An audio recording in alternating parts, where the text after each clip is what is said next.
All right, we are going to do the video walkthrough of 112 North Rowley, apartment number 2. I'm stepping out here quick so you can see the building, but it's raining, so I want to get inside quick. All right, so come in the front door. There's this entryway here.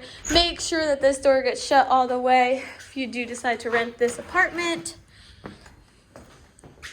Same thing, make sure this gets shut all the way. We've had people not make sure those get shut, and we've had water pipes freeze here, so wanted to make sure that that gets closed all the way. So here's your common area, and here's your apartment. Very open layout for a 1-bedroom. Here you have living room, dining room, kitchen, all one big space. I really like this layout here.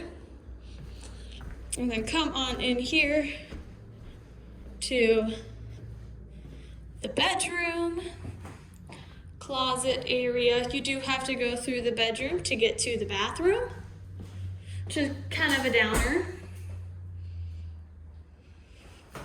And then this does only have a shower, so not a tub, but just a shower, so keep that in mind. And then you do have this back door that leads to a really cute patio backyard area.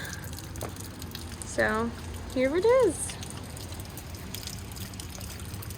All right, and that's the oh, there's also all this parking right here. This is a public parking lot, so you have this parking, and then there's the on-street parking out front.